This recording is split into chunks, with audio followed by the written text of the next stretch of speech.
All right, today's mostly going to be focused on football, concerning Drew Brees and Joe Burrow coming out of LSU. But the first story I want to start with,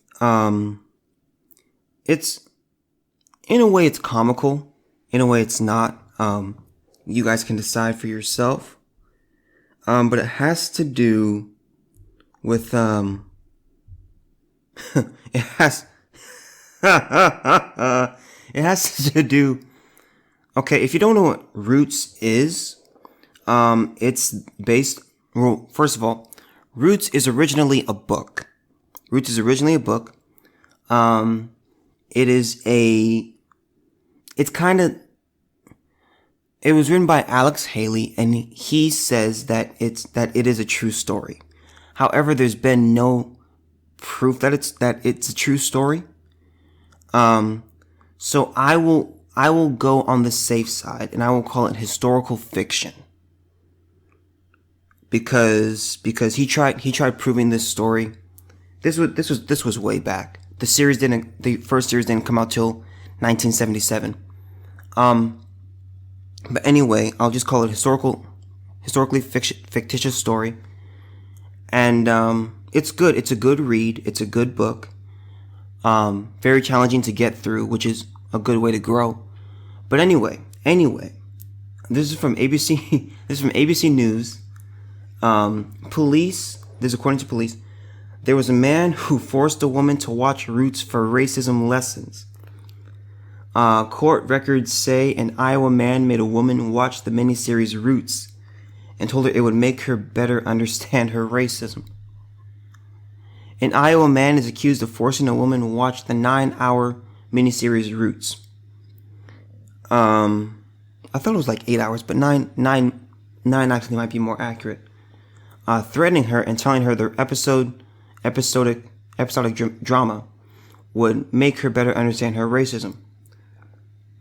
Robert, I think it's Noy, is 52, is charged in Cedar Rapids with harassment and false imprisonment. His attorney didn't immediately return a call Tuesday from the Associated Press. The Gazette reported that the woman told police that Noy made her sit with him to watch the miniseries. It was based on author Alex Haley's family history, from the capture and enslavement of his ancestor Kunta Kinte in Africa to the liberation of Kinte's descendants. When she tried to move, the woman said Noy told her to remain seated or he would kill her and spread her body parts across the interstate.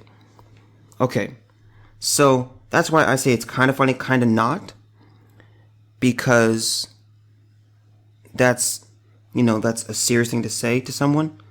You better sit still, or, I'm going to spill your guts. But, I'm going to say this. I'm going to go on the safe side here. If you are white, it's highly, I won't just go with white people. If you are any race other than black, it's highly unlikely that you've seen Roots. They made another series, and then, it's really interesting. But this guy, see, this isn't it. Because let me ask this: what is racism? That's what I want to ask. What is racism? Like, how do we define it? I don't think everyone has the same definition of it.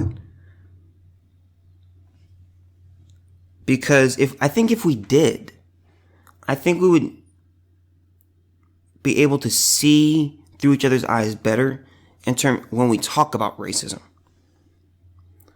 But racism is this belief that race, this is according to Webster's dictionary, a belief that race is the primary determinant of human traits and capacities, and that racial differences produce an inherent superiority of a particular race. It could be defined as a doctrine or political program based on the assumption of racism and designed to execute its principles, a political or social system founded on racism, racial prejudice, or discrimination. So that's according to Webster's. But I really think we need to ask ourselves if we are defining racism correctly and the right way, or that's redundant, but correctly and consistently. I don't think we are. I think if you went up to, let's say 100 different people of all races, just you throw some blacks in there, some whites, some Hispanics, some Chinese, some Japanese, Korean, just whatever you could think of. Just take 100 people and say you lined them up and brought them into a room by themselves, and you asked them individually, how would you define racism, and could you give an example of it, and have you ever experienced it?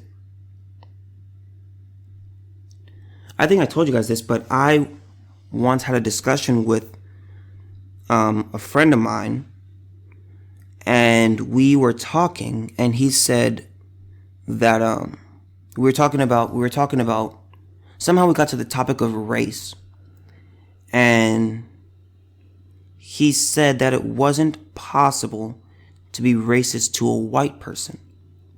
And I asked him what he meant by that, because I said, look, man, I'm going to be honest, that doesn't make any sense. Because white, that's an ethnicity that, they are a race of people. And he said, well, it's because they're the majority. And I said, so it's based off numbers? And he said, well, yeah, kinda. And so I said, okay. I said, if we pick an African nation and we went there, does that mean you can't be racist to does that mean that the minorities in those countries, that they can't be racist to Africans? And he said, well, no. And I said, well, wait a minute, man, you're contradicting yourself here. But the way this guy went about it, first of all, that's not going to do it. When you force someone to do anything, we are, how can I word this?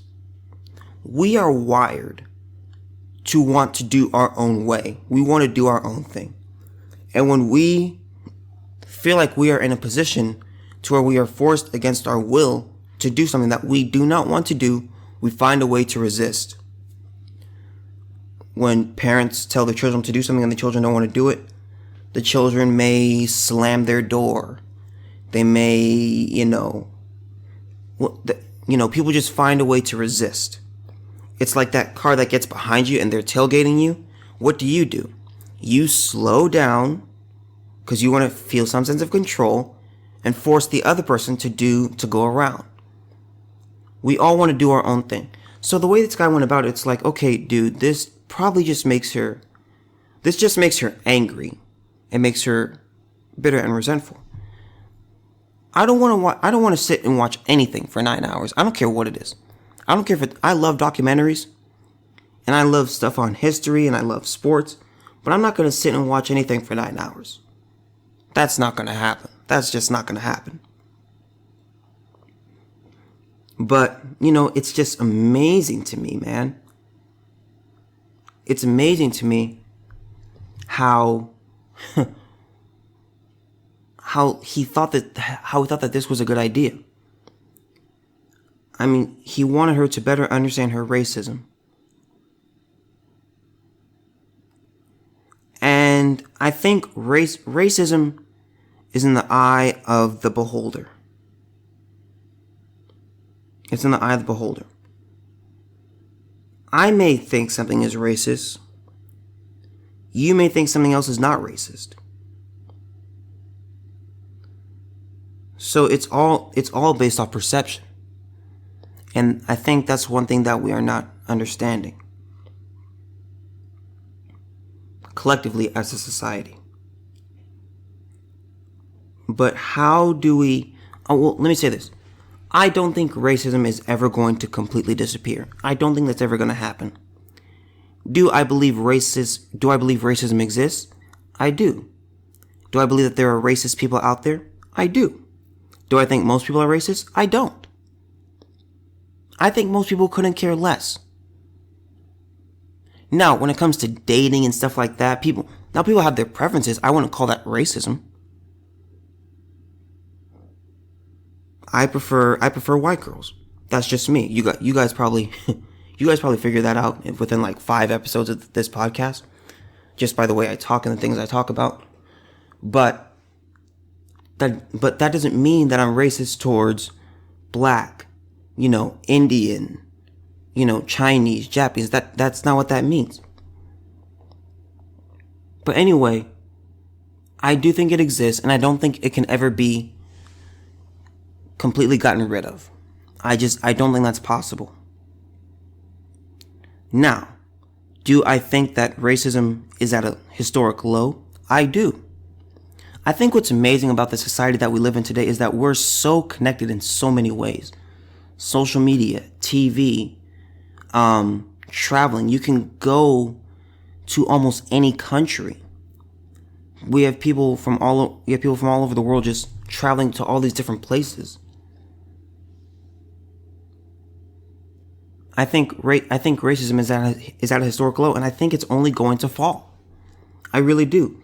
Even with this coronavirus thing, people talk about, xenophobia and stuff like that. I do think there are some people who are afraid of Chinese because of this coronavirus thing, and that's just absolutely stupid. But I mean, it's at a low. I mean, in whatchamacallit, in what's the term? In terms of interracial marriage, it's rising every year. It's amazing. There are more people marrying outside of their race. You have mixed children. It's really amazing.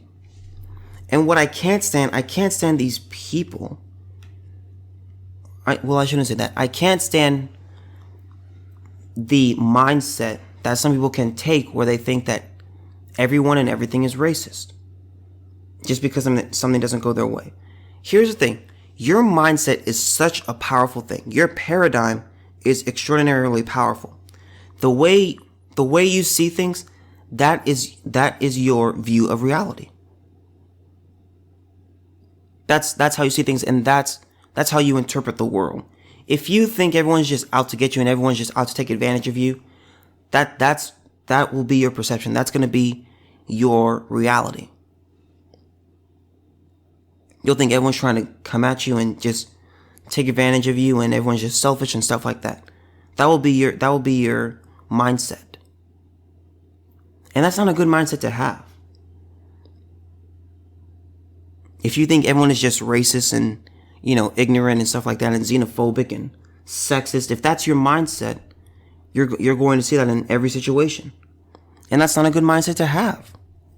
It's actually a horrible mindset to have. That'll make you miserable. This is according to Pew Research Center. Since 1967, a steady rise in intermarriage in the United States. For newlyweds, it was 3% in 1967. In 2015, it went up to 17%. It's a steady rise. That's amazing. Let's see. So intermarriage varies by race and ethnicity. Okay, so in 1908, dramatic increases in intermarriages for blacks and whites. This is the percent of U.S. newlyweds who are intermarried. So in 1980, 33% of Asians, 26% of Hispanics, 5% of blacks, 4% of whites. In 2015, the number for Asians went down to 29% from 33%. Hispanics rose 1% to 27%. Blacks almost tripled from 5% to 18%. Whites went to 11% from 4%. Now that's amazing. And I believe that is a sign that racism is falling. I remember I can't think of, this was some time ago. This may have been a little over a year ago, maybe about 14 months. I was reading this article it was really good. And there was a comment section. And sometimes based on the article, I'll go through the comments just to see what others think. And I found this comment, and it was the most ignorant thing that I've ever read.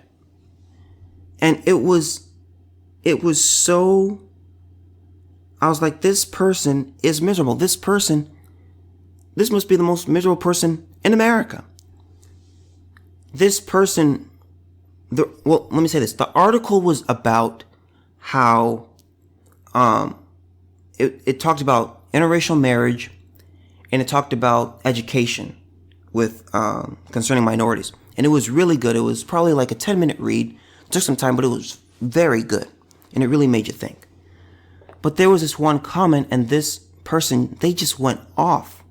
Like they went off. They were talking about how America has never been more racist. You know, people hate each other now more than ever. And I was like, what? I was like, how do you even think like this? Like, I couldn't even believe what I was reading. I was like, you have to be kidding me. Now, I'll say this. I live in California. So I see it's diverse. It's diverse. Now, there are some cities that are like mostly white, mostly black, mostly Hispanic, mostly Asian. But you can see different types of people everywhere. You'll see interracial couple. You'll see biracial kids.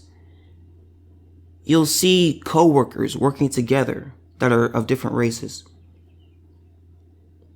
Not saying that means that there's no racism amongst those co-workers, but what I am saying is, in order to work with people that are different, you have to.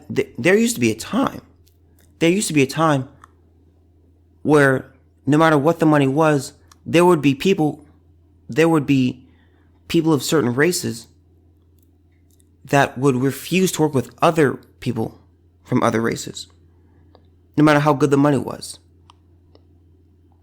That's the level of racism that we've come from. And it used to be even worse than that. It used to be believed that, other races were, actually animals, and that only whites were human. And it's just we've come such a long way. And I think that's an amazing thing to say, and that's one thing that I am proud of in this society, that racism has fallen. And it will continue to fall.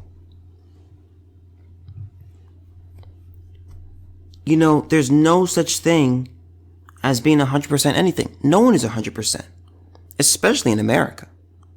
There's no, unless you just came over from your country, and even then, that's highly unlikely that you're 100% anything. I remember this video, and it was these black women having like this, I don't want to call it an intervention, but they were just kind of talking, and it was 5 women in a semicircle, and they were talking, and this one heavyset lady, she talked about, it's amazing how just our black race is just so pure and when she said pure, I was like, I know she's not talking about like that there's no other type of blood in black people. That it's just that black people are just 100% black. And so the thing went on, and then she elaborated even more on that, and that was her belief. And I said, Jesus, that should be illegal to be that stupid. But anyway, this guy just had the wrong idea. Okay, So let's think about this. So throughout history, from earliest time, it was hard to get to different places. It was hard to meet different types of people. Most people just stayed in their land and hung around their families and their people and their clans. It was hard to get to another country. It was hard to get to another continent. So you could hear about these other people, but you would never see them, so you would just make up these ideas in your mind. And that's when racism was at its highest. But as time progressed and we were able to get to different places, ships were better. They were stronger. And then, trading and all of that improved. And then you get to planes where you can go to different countries and you can meet different people. You have immigration. You have emigration. You have all these things. You have social media where we can interact with each other. And it's like, wow. So it's like the more you interact with other people, with other groups, the less hate you have. That's how it works. If you just hang around one group your entire life and you don't expose yourself to anything else, you're going to have more hate and xenophobia for other groups that you're not familiar with.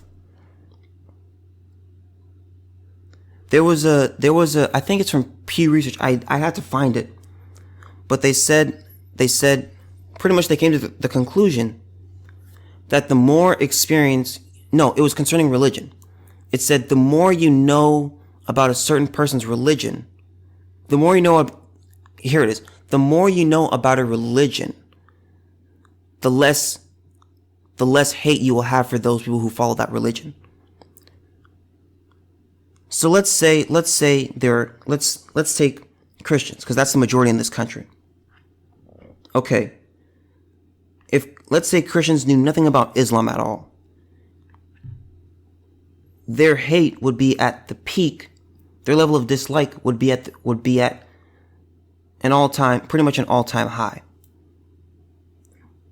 Okay, but the more you learn about Islam and the more you learn about other groups and what they actually practice and what they actually believe, and you get to know certain people in that religion, the less hate you will have and you'll have more understanding. Exposure leads to understanding. You have to be around things to understand it. That's why I'm not really a proponent of Christians I would say Christian schools, Catholic schools, and things like that. Because the world doesn't work like that. That can be good to build a foundation, but ultimately that's not the real world. Like, I look at things like HBCUs. Why would you want to go to an all-black college? That's not the way the world functions. Or I shouldn't say all-black, but mostly black college. The world is more integrated than ever. It's more diverse than ever. Why would you go to a place where it's like 90% of one thing? That's just not how it is. In terms of Christian and Catholic schools, it's like, okay, we practice these beliefs and things like that. That's good for the foundation. But when you get into the real world, you don't know what to do. I didn't hear my first cuss word until I got to 4th grade. I never heard anyone cuss. I gave this, I think I told you guys a story about my sister. She didn't hear her first curse word until 8th grade, because we were raised in private school. We were raised in Christian school, and then we made the switch to public school because it was so expensive because there's 3 kids, and it's just like the real world. Not the real world, because you're not working and stuff like that, but just more of the world actually hits you. Everyone doesn't hold your beliefs. There are people who cuss. There are people who drink. There are people who have sex when they're not supposed to be. Exposure is important. It's key. That's how you learn. If you never go through something, you never learn about that topic, and you remain ignorant on that topic.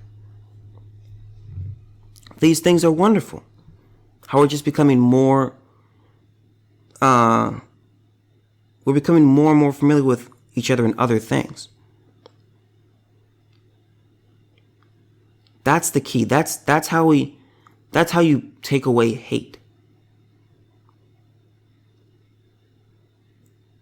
You have to get to understanding other people. You have to get to being around them. It's hard to hate up close. You usually hate from afar. But once you interact with someone just one time, you'll see, oh, wow, we kind of have similar, we have similar things. I have a brother, he has a brother, or she has a brother. We have the same beliefs, we have the same desires in life. We're just a little bit different. And it's amazing what that can do. But anyway, I that's one thing, I just wanted to be, I used to be, in most episodes, I criticize things in terms of society and culture and politics and stuff like that. But this here, I'm proud of. Like, it's falling. Hate is falling around the world. It is. Some can say that it's going up. No, it's not. No, you can't make a legitimate case for that. There's less war. More people are getting educated than ever. More people have, exposure to different groups. It's amazing. We live in an amazing time. Okay, now I want to get to, do I want to talk about Drew Brees first, or do I want to talk about him last? Out with the old, in with the new. Okay, that's what I'm going to do. I'm going to end with Drew Brees, and then I'm going to go to this Joe Burrow story. The Bengals have the pitiful 2-14 Cincinnati Bengals have the first pick in the draft, 2020 draft.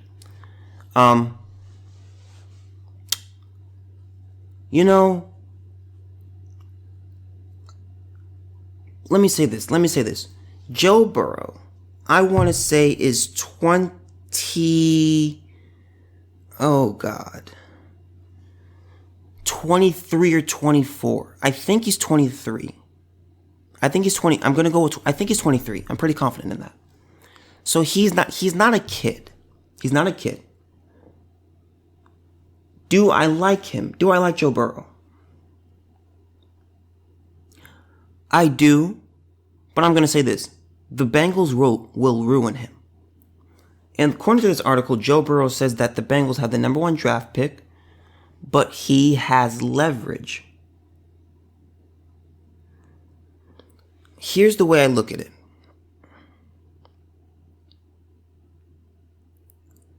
I don't know how it would be structured. And it's kind of like a rough idea in my mind. But here's what I believe. I believe the top 5 picks in any draft, NBA, NFL, MLB, whatever, you should be able to turn teams down and choose what team you want to go to. Now, this is very rough sketch. It may sound like a stupid idea, but hear me out.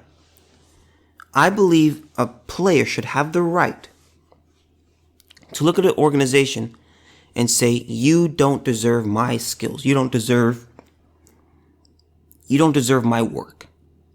I'm not going to play for you. The Bengals don't deserve Joe Burrow.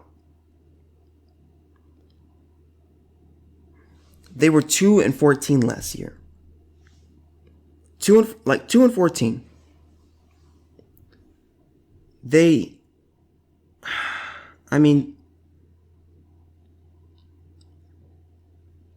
Oh my God, like they were just so bad. They were just so bad. Interceptions. The Bengals are just god awful. I don't want to get into all their stats because it's just it'll ruin my day. But Joe Burrow should be able to have the right to say, you don't deserve my talent. You don't deserve my services. And what that will do, I believe that will make the NFL more competitive. That will make the NBA more competitive. Tanking won't be a thing. Oh, we'll just tank and get the next player. No. Just like teams look at players and say, okay, make your case to me as to why we should draft you. Teams should make their case to players and say, okay, this is why you should come play for us. I don't want to play for a team that's 2-14. I don't want to be labeled a loser. And here's the thing, it's one thing to be a quarterback, but say I'm a running back. Like, I look at Saquon Barkley. It's disgusting. He is such a talented player. He is so physically gifted. His career that could be so great. It can be so great. But it's being wasted with the Giants. They don't deserve him. You're a running back. You only get, what? 5 to 8 years? 5 to 8 good years? That's ridiculous. That's ridiculous. Why should I come play for you? Why should I come play for the 2-14 Bengals? Why should I do that? I hate tanking. It annoys me. I think it's disgusting. It's not the way a game should be played. You need, the games will be more valuable. Because here's the thing. I don't want to be a fan of a team and we start losing and things just look bad and then our players get hurt. Then it's like, okay, you know what? We'll just let it go this season. Well, that blows. That means I don't want to support my home team. I don't want to do any of that. If you make it competitive and you need the game, I'm telling you, the game will just be more competitive.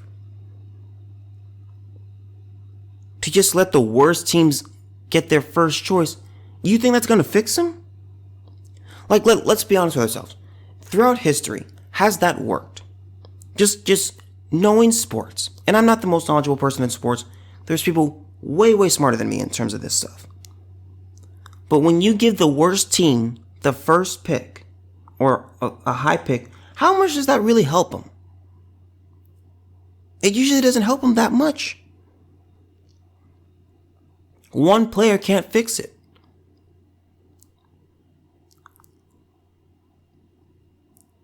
It's not going to work. You have one player that you take and you say, you know what, they're going to turn this franchise around. Even if it's the quarterback. The quarterback has to be able to throw to someone. The quarterback has to be able to be protected by an offensive line. Then the defense has to come onto the field and prevent the other team from scoring. One person can't do it all. This isn't tennis where you rely on yourself. This isn't track. You're not Serena Williams. You're not Venus Williams. You're not Maria Sharapova. You're not Usain Bolt. You're not Tyson Gay.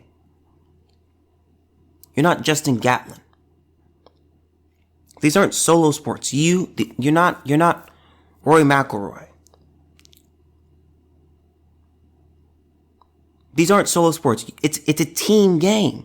One guy's not going to do it. You need to earn my services. And I don't want to go like Zion. I look at Zion. Now, I'm not really big on Zion. I think he's a good player. I don't think he's going to have a very long career just because of his weight. And yes, I could be wrong. But anyway, I don't think I am. But with Zion, I watched the lottery. We were in the barbershop. And that was a fun day. But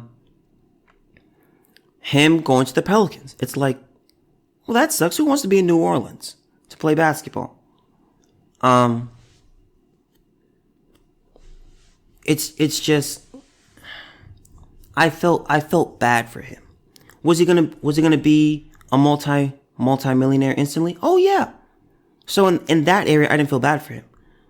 But there are players who they want to play because they want to win a championship. They want to play to try to be the greatest of all time.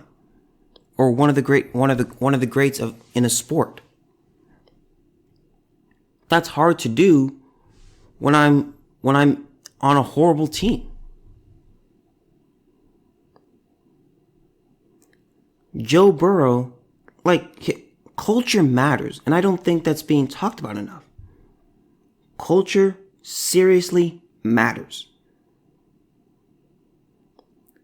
The Bengals have a losing culture. They're cheap. The owner, the reason Marvin Lewis barely got fired a little bit ago was only because Marvin Lewis was cheap and he was willing to go in low. He didn't care about winning. I should say the owner. The owner didn't care about winning. It's just, you know what? They make me money. It's gross. It's sickening.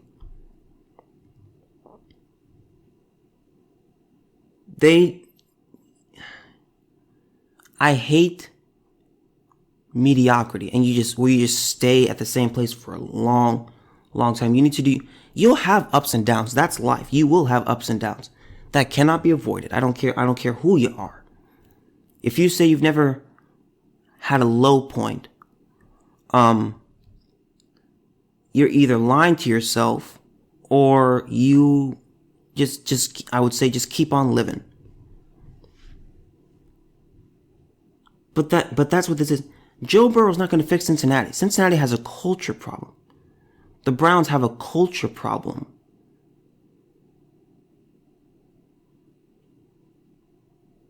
That's what it is. When teams consistently lose and they keep getting high picks, good picks, they make trades and stuff like that, it's about the culture. It's about the team. If you have a losing mentality, it doesn't matter who you bring in. One person's not going to fix it.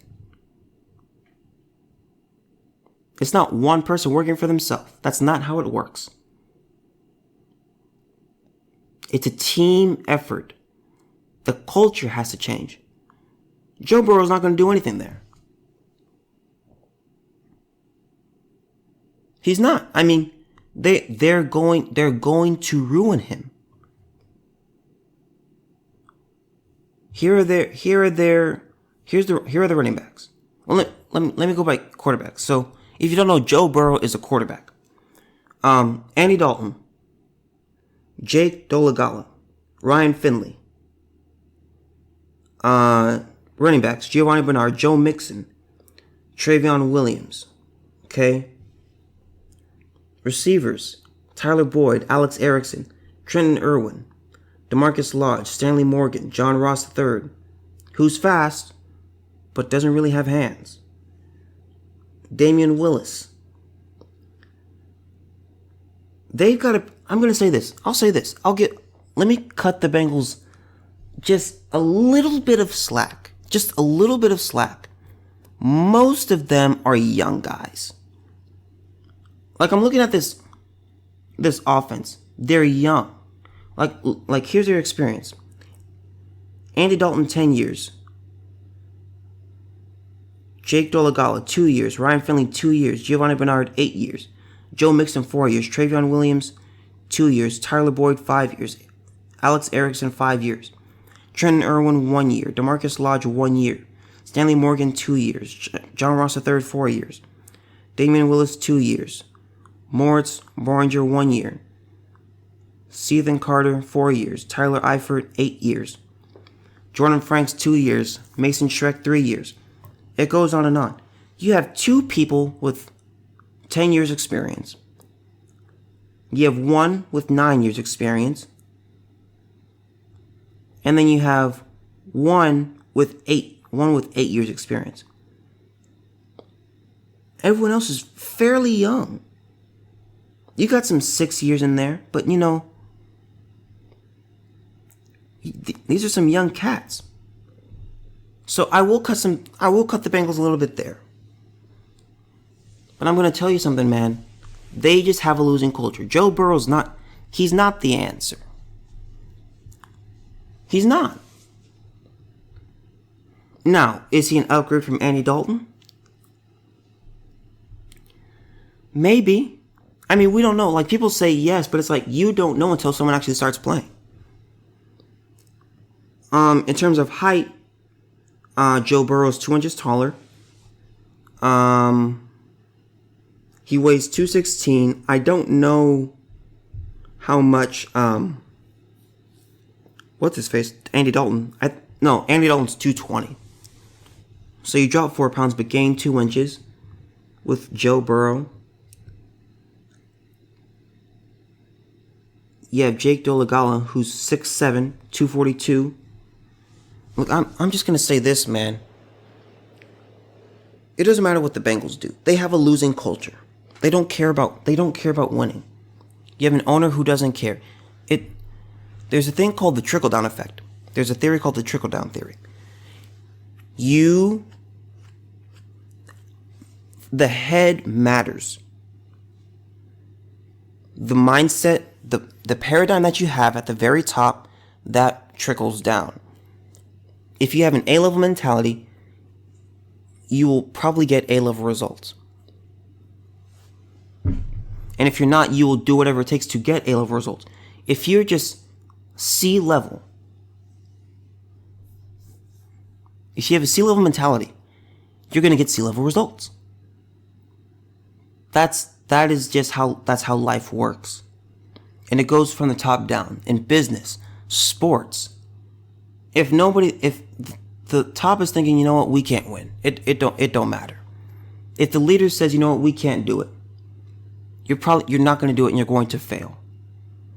They have a losing culture. Joe Burrow doesn't matter. I'm praying he doesn't go to the Bengals. Here's the thing. I want to see great play. I want to see people have great careers. I don't want to see talent wasted on pitiful teams that are just wading in the waters of mediocrity. I hate seeing that. It's horrible to me. Like, I hate seeing players who I know can be great, but they just have poor work ethic, or they suffer from injuries a lot. Like, I look at Kyrie Irving, an incredible ball handler, doesn't know how to lead, can't stay healthy. It's just like, well, doggone it. Brandon Roy, I really liked him, couldn't stay healthy. Shaq could be considered the greatest of all time. He could definitely be the leading scorer if he just worked on his free throws. Didn't do it. Shaq is great. He's great. But he's not considered to be as great as he could have been. Shaq was the most dominant, I would say the most dominant person ever in sports. Like, he could not be stopped. I would say younger kids, I would say to my younger Gen Zs, go back and look at highlights of Shaq. You could not stop Shaq. You could put all 5 of the guys on him when he's under the basket. They don't matter. They were like toothpicks. Didn't matter. Mediocrity, a culture of mediocrity can ruin great talent. When you're looking for a job, I would say don't just look for a job that can just pay the bills. What's the culture like? That matters. Because that will rub onto you. Because eventually, the money, you are going to want to enjoy going to work every day. You will want to have a reason to wake up in the morning and get out of bed. Get out of your comfortable bed. You don't want to have the mindset of, oh my God, I got to go into work again. Or it's just a drag. Culture matters. I'm not saying you're going to wake up every day wanting to go to work and just be like, man, I can't wait to get in the door today. I'm not saying that. But what I am saying is it matters. And it is a huge important factor. And it's a huge drawing card. No one likes to be a loser. If you're anyone that likes to be a loser, get away from that person. So, rip Joe Burrow, man. He says he has leverage because he says, I do have leverage. The Bengals have their process and I have my process. We haven't even gotten to the NFL Combine yet. There's a lot of things that happen leading up to the draft and a lot of information gathered. So, he didn't really say much of anything. But, hey man, whatever leverage you have, you better use it, because you go to the Bengals, your career will be ruined. Because they will try to hold on to you. Or what they'll do, they'll just say, oh, you know what? You know what? This guy blows. We'll just wait for Trevor Lawrence next year.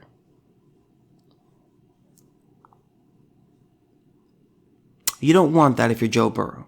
Use whatever leverage you've got. Try to get out of that situation. Try to get to a team that doesn't have a losing mentality. Culture matters. You can't tell me otherwise. Your mindset matters. There's a saying that, train the mind, the body will follow. And it's a very true statement. Okay, so we just went in with the new. We're going to go out with the old. Okay, so Drew Brees is coming back. He's coming back. I like Drew Brees. I like him a lot. He's gritty. He fights. He's a winner. He's gonna give all he's got, and you can't help but admire that and respect that.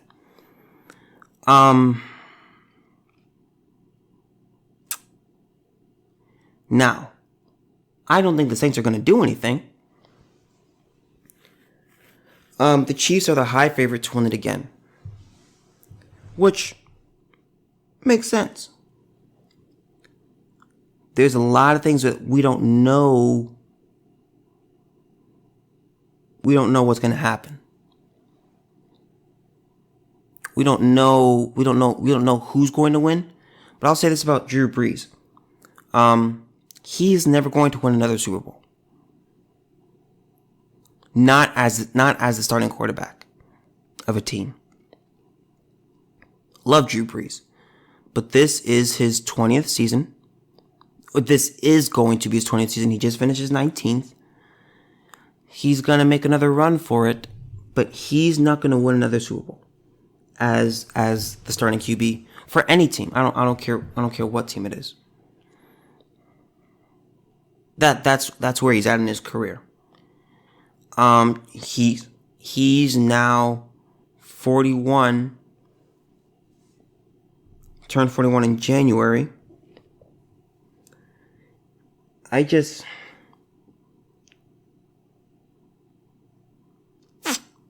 Man, I don't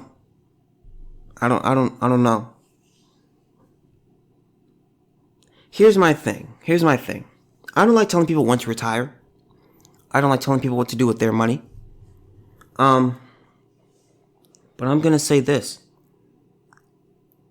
If I don't have a shot at winning, if I don't, because the Saints now, the last time the Saints went to the Super Bowl, oh God, when was that? Saints Super Bowl, I think their last championship was in 2010.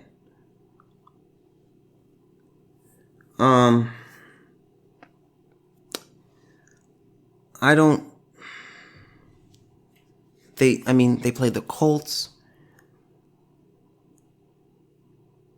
I don't know. I root for Drew Brees, but when I see that you don't have a shot, I just, Drew, your legacy matters. We love your legacy. We love you. You're a hard guy to hate. I think you just, see, here's my thing. It's possible that he may just want to play an even number of seasons and just make it 20. That I can understand. But I think he realistically believes, if you ask him in private, totally off the record, with no electronics in the room, yeah, I really don't think we can, I want us to win. I'm gonna do my best, but I don't think we can do it. There's a lot of teams that they'd have to overcome. A lot of teams. The Chiefs being one of them. The Niners being another team. The Patriots. You have all these teams. I don't know. I don't know. And I hope. Would I like to see him win another one? Of course. It's not going to happen, though. If I were to advise Drew, I would ask Drew, what's the point? Why play another season? I understand you have the fire to play. I can understand. But Drew, you're getting older. You know, you've got your wife, you've got your kids. I don't know. I would just need more.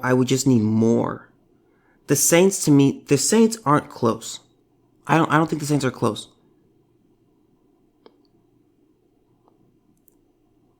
To me, I look at it this way. I don't consider the NFC Championship. Some may consider it to be close. I don't. And that might be because I'm a Patriot fan.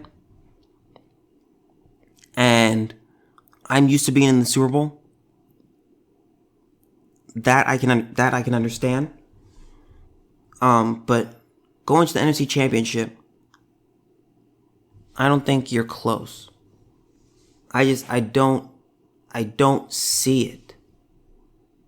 I mean, let me know if you do, but I don't.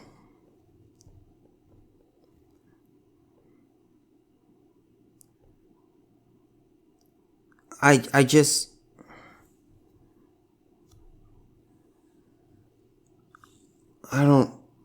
mean, they missed, cause what? They missed the first round bye, even though they won 13-3.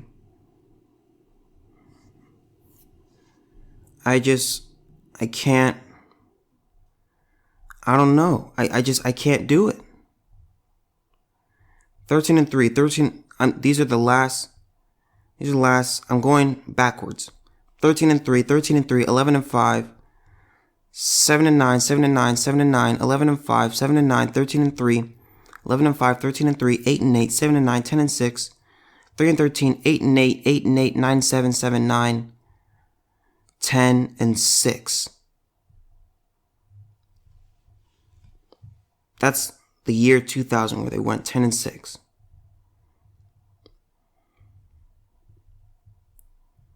They just, I don't see it. I'm sorry. I love Drew Brees. I root for him. But I don't see it. I can't keep coming up short like that. Football is a brutal sport. It's tiring. It's hard on the body. Humans aren't made to play football. We're not made to hit each other. No, I'm not saying I hate football. I love football. I love watching it. I would never play it. But if I'm Drew Brees, I couldn't do it. I couldn't do it. You're not close.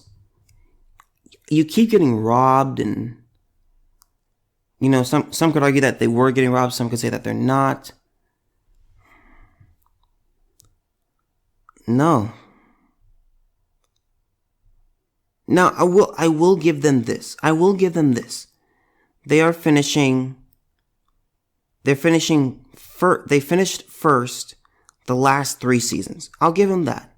That's good. But no.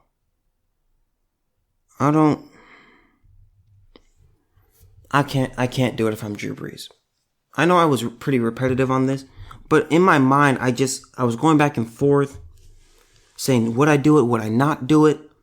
I was looking at this before. Now, I will say this. I'm not surprised that he's making another run at it. I'm not surprised. That's That's who Drew Brees is. He's a fighter. He's a man of lots of grit. I'm not surprised that he wants to do it again. But I just don't see it. Kobe, when he was alive, man, oh my God, that feels so weird to say. When he was alive, he was giving this interview, and the interviewer asked him a beautiful question, where it's like, you were such a student of the game, you were so passionate about the game. How were you able to leave the game? Since that's what the world has watched you, and they only know you as a basketball player. How were you able to just walk away? And Kobe gave a beautiful, and I'm not saying that it's a beautiful quote because he's dead now. No, it was. I was like, wow, that's really good. But Kobe said, because I gave it all that I had. He said that he gave basketball everything that he had. And when you give everything you have, you're able to let go. You're able to transition. When you have regret, when you have regret and you think back to, man, if only this, if we had done this, that likely means you didn't give it your all. But when you can just let something go and just transition, it's like, yeah, I gave it everything. Now I'm not saying, if your spouse dies and stuff like that. Now that's totally separate. But when you give everything your best, you've given everything your all, then you can transition smoothly into the next thing. That's why Kobe's retirement and his last game were so beautiful. Despite the fact that he took 100 shots, which, by the way, is an exaggeration. But anyway, that's what made Kobe's retirement so beautiful. He gave everything he had. He gave all his effort. He put in as many hours as he could while still being a father and a husband. He did his best. He gave all that he had. And I think that's what Drew wants. Drew is going to give it his all. Because you have those players, what's kind of sad to see is how you sometimes see those players and they'll retire and then they want to come back. I think that's so sad because that means they don't know what they want to do. They didn't really think about retirement all that well. That's just all they've done. They're like, man, I want to go back. I still have more to give. Like, I look at when Ocho Cinco, and I think he's still trying to get into the league, into the NFL. But I was just like, okay, Chad, you're done. You're tired. Just let it go. You're finished. But anyway, good luck to Drew. Good luck to Joe. Man, Joe, I'm praying the Bengals don't take him. Like, seriously, I can't. Culture matters. It matters. And I thought I was going to finish with Drew, but this Joe Burrow thing is bugging me. You don't deserve my talent. You tank. You're a losing culture. You're a losing team. You haven't done anything significant in years. You don't deserve me. I'm a winner. I'm trying to win. I'm trying to give my all. I'm not going to go to a place that's 2-14. That's disgusting. That's disgusting. The Cincinnati Bengals, they have their finishes. My God, they're just so, oh my God. I can't even imagine being a player for that team. I can't. And I look at season by season records. Okay, so I'm going to go back to 2000. Okay, this is 2000. 4-12, 6-10, 2-14, 8-8, 8-8, 11-5, 8-8, 7-9, 4-11, 10-6, 4-12, 9-7, 10-6, 11-5, 10-5, 12-4, 6-9, 7-9, 6-10, 2-14. The Bengals blow, man. They blow. Now their culture isn't as bad as the Browns. It's not as bad as the Browns. But, oh my God, you gotta be kidding me. They don't deserve him. And I wish we could change the format where like the top 5 picks, you need to earn the top pick. Here's the way I see it. The best team that doesn't make the playoffs, or maybe the best team gets to get the first pick. Because there are some teams, because here's the thing. You only play 16 games in the NFL. Each game matters. So you know pretty quickly when you're done. You probably know, I would say by at the latest week 6, because some teams will lose and they'll say, oh, you guys are just panicking. It's early. Calm down. The sky's not falling. No, they already know, because you've looked at this talent and you said, yeah, not this year. They already know. They just gotta say that for the press and to make it look like they're trying and stuff like that and giving it their all. But you know early whether you've got a shot or not. And I hate tanking, and I believe I'd have to do more thinking about it and put it down on paper. But I believe just giving the worst team the best pick, no, that needs to be changed. It's wrong. And I don't know how it can be changed. It might have to be voted on by all the owners, and it had to be unanimous, which I don't think it ever would be, because the owners of the losing teams would say, hold on, wait a minute. But I don't know. It just bothers me. I hate seeing losers rewarded like that. It's like, okay, you were the worst. You were the worst this year. So you know what? It's your pick. Take your pick. And they know good and well that this one player, everyone knows that if everyone were honest with themselves, this player is not going to change everything for them. That is exceptionally rare. And that's all I got to say about this.